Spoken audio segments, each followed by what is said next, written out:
সুপ্রিয় দর্শক মণ্ডলী, আসসালামু আলাইকুম। আমরা আবার এসেছি খুলনা রূপসা নদীর পাড়ে। আকাশে প্রচুর মেঘ, নদী খুব উত্তাল। আপনি দেখতে পাচ্ছেন সমুদ্র সাগরে নিম্নচাপ হচ্ছে। নিম্নচাপের কারণে এখন নদীতে প্রচণ্ড পরিমাণে পানির চাপ, অনেক পানি বেড়েছে। আপনারা দেখতে পাচ্ছেন মাঝখানে একটি জাহাজ, যেটা আমরা বলি ফরেস্ট জাহাজ, নোঙর করে আছে। এটা মাথা সুন্দরবন যায় এবং পাশাপাশি দেখতে পাচ্ছেন এই সাইডেও আরও অনেকগুলো জাহাজ চলেছে, নৌকা পার হচ্ছে। তো সুন্দর একটা পরিবেশ, এখন খুবই মনোরম পরিবেশ। ঝিরিঝিরি বৃষ্টি হচ্ছে উপরে আকাশে এবং নিম্নচাপের কারণে এখানে প্রচুর পরিমাণে পানির চাপ এবং লোকজন খুব সাবধানে আর কি নদী পার হচ্ছে। আপনারা যদি দেখেন একটু ভালো করে নদীর দিকে তাকিয়ে দেখেন, অনেক পানির চাপ দেখতে পাচ্ছেন আপনারা। আমরা দূর থেকে দেখাচ্ছি, দেখেন, আবার কাছে দেখাচ্ছি। অপূর্ব নদীর দৃশ্য, কিন্তু পানি এত চাপ যে চাপ আসলে সামলানো খুবই মুশকিল।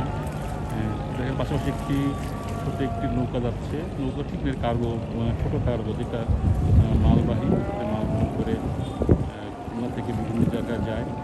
বিশেষ করে কালিয়া, নড়াই, এদিকে মোগলগঞ্জ, শহরতলা, সুন্দরবন পর্যন্ত এই লঞ্চগুলো যায় ছোটো বিভিন্ন মালামাল নিয়ে খুলনা থেকে।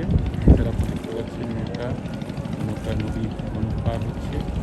সুন্দর নৌকার গতি দেখতে পাচ্ছেন আপনারা। ওইদিকে আমরা দূরে দেখতে পাচ্ছেন ডকইয়ার্ড। খুলনা শহরে যে ডকইয়ার্ডগুলো আছে, কম ডকইয়ার্ড, তারপরে যা আছে মোটামুটি কার্গোগুলো এখানে রক্ষণাবেক্ষণ করা হয়। প্রচুর কার্গো এখানে আছে, ওখানে কার্গোগুলো মানুষ রক্ষণাবেক্ষণ করে। পাশাপাশি উপরে দেখছেন সুন্দর বিল্ডিং, সুন্দর লবণের মিল এবং অন্য মিল, মোবাইলের টাওয়ার, সব উপরে দৃশ্যমান দেখা যাচ্ছে। আপনারা সবই দেখছেন, দেখেন পানির চাপ এখন অনেক পানির চাপ। মাঝে দেখছেন সুন্দর নৌকা যাচ্ছে, দেখছেন কালারফুল একটি নৌকা। মানুষ ঠিক দুজন লোক পার হচ্ছে।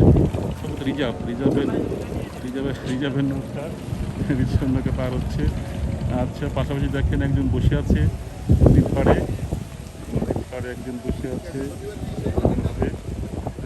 মনোরম পরিবেশ এসে দেখছে নদীটাকে এবং উপভোগ করছে নদীর সৌন্দর্য। এরা এখানে আসে নদী সৌন্দর্য দেখতে, এরকম মনোরম পরিবেশ এসে দেখে নদীর সৌন্দর্য।